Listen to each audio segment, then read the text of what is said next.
আপনারা কি তরমুজ খেয়ে তরমুজের খোসা ফেলে দিচ্ছেন? ভুলেও এই কাজ করবেন না। যতদিন তরমুজের সিজন আছে, যতদিন তরমুজ খাবেন, তরমুজের খোসাটা রেখে দিবেন। এই তরমুজের খোসা দিয়ে অনেক মজাদার, অনেক লোভনীয় একটা রেসিপি হয়, যেটা বাজারে চড়া মূল্যে কিনতে হয়। চলুন তাহলে শুরু করে ফেলি। হ্যালো এভরিওয়ান, আসসালামু আলাইকুম। সবাই কেমন আছেন? আশা করি ভালো আছেন। আজ তরমুজের খোসা দিয়ে আমি যেটা দেখাবো, সেটার জন্য আমি এখানে তরমুজের খোসা নিয়েছি। ভালো করে ধুয়ে পরিষ্কার করে নিয়েছি। ভিতরের যে লাল অংশটা থাকে সেটা একটু ছাড়িয়ে নিয়েছি। এখন হচ্ছে তরমুজগুলোকে প্রসেসিং করার পালা। চলুন তাহলে কীভাবে কী করছি দেখিয়ে দিই। আমি একটা ছুরি নিয়েছি। ছুরির সাহায্যে এই যে তরমুজের উপরের অংশে যে খোসাটা থাকে সেটাকে আমি ছাড়িয়ে নিব। আপনারা আপনাদের সুবিধা মতো দা, বটি, ছুরি, কাঁচি যে যেটা দিয়ে করেন না কেন, এই যে শক্ত যে খোসাটা থাকে সেটাকে হচ্ছে এভাবে করে ছাড়িয়ে নিতে হবে। তো আমি আমার সুবিধা মতো ছুরি দিয়ে তরমুজের খোসার উপরে ছালটাকে ছাড়িয়ে নিচ্ছি। দেখেন, বেশি কিন্তু করবেন না, শক্ত যে আবরণটা সেটা সরিয়ে দিলেই হবে। এই যে ঠিক এভাবে।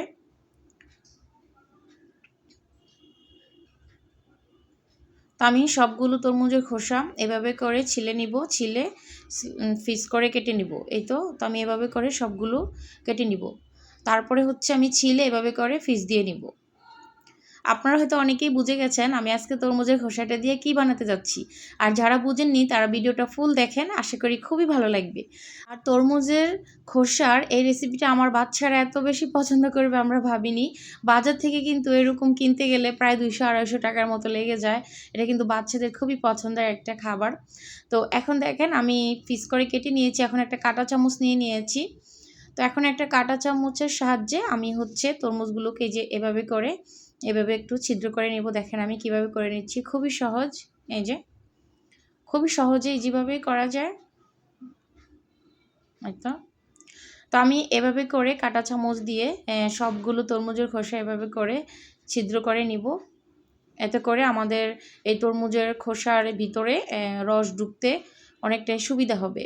দেখেন আমি কিভাবে করে নিচ্ছি। তো আপনারা কেউ আর তরমুজের খোসা ফেলে দিবেন না। 1000 টাকা সংসারের খরচ বাঁচিয়ে নিতে পারবেন যাদের সংসারে বাচ্চা আছে। কটা বাচ্চাদের বায়নার একটা জিনিস, খুবই মজা। এই যে বিভিন্ন দেশে চায়নারা কিন্তু এই তরমুজের খোসা কখনোই ফেলে দেয় না। আপনারা ইউটিউবে দেখবেন, ভিডিও সার্চ করলে ওনারা কিন্তু তরমুজের খোসা দিয়ে বিভিন্ন ধরনের জেলি অনেক কিছু বানিয়ে থাকে। তো ইনশাল্লাহ আমিও সেরকম একটা রেসিপি ট্রাই করতে যাচ্ছি। আপনারাও চাইলে ট্রাই করতে পারেন। দেখেন আমি তরমুজের খোসাগুলোকে এভাবে করে আমি একদম মানে কেচে নিয়েছি। এখন এটার মধ্যে কিন্তু পানি আছে। দেখেন এই যে টিপ দিলে কিন্তু পানি পড়বে।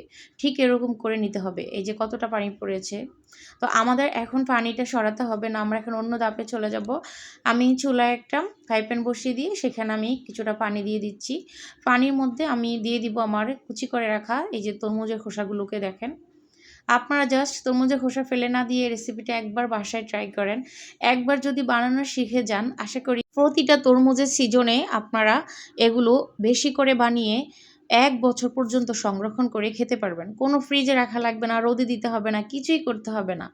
ভাবা যায় কি সুন্দর একটা জিনিস। মানে এক সিজনে আপনি এটা তৈরি করে আরেক সিজন পর্যন্ত খেতে পারবেন।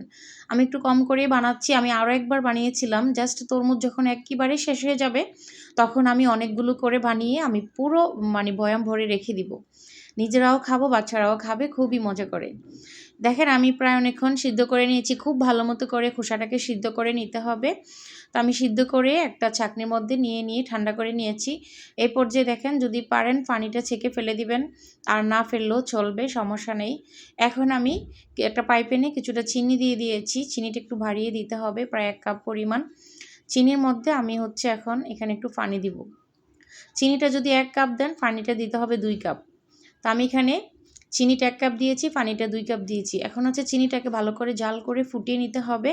তারপরে এখানে আমি দিয়ে দিব ভালো করে যখন দেখবেন একটু ঘনত্ব লাচা হয়ে আসবে, সে পর্যায়ে এখানে তরমুজের খোসাটাকে অ্যাড করে দিব। এই তো আমি যখন চিনিটা একটু গাঢ় হয়ে আসছে তখন এখানে আমি তরমুজের খোসাটা অ্যাড করে দিলাম। দেখেন এখন আমাদের কাজ হচ্ছে চুলার জালটা মিডিয়াম থেকে একটু বাড়িয়ে তারপরে এই তরমুজের খোসাগুলোকে অনবরত নেড়ে নেওয়া।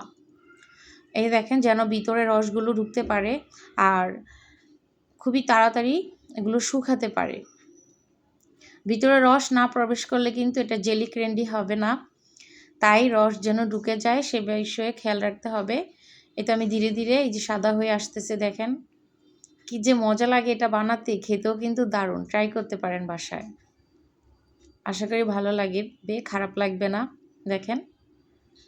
তো কারা, কারা এই সিজনে এই যে তরমুজের ক্যান্ডি বানিয়েছেন? অবশ্যই কমেন্টস করে জানাবেন। আর যারা বানাননি তারা অবশ্যই বানান। আমি চুলাটা অফ করে দিয়েছি।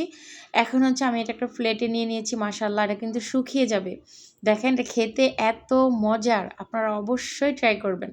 ট্রাই না করলে কিন্তু মনে করবেন যে মিস করে ফেলবেন। দেখেন এটা এখন রসালো, এটা একটু পরে ঠান্ডা হয়ে এটা একদম শক্ত হয়ে যাবে বাজারের কিনা ক্যান্ডির মতো।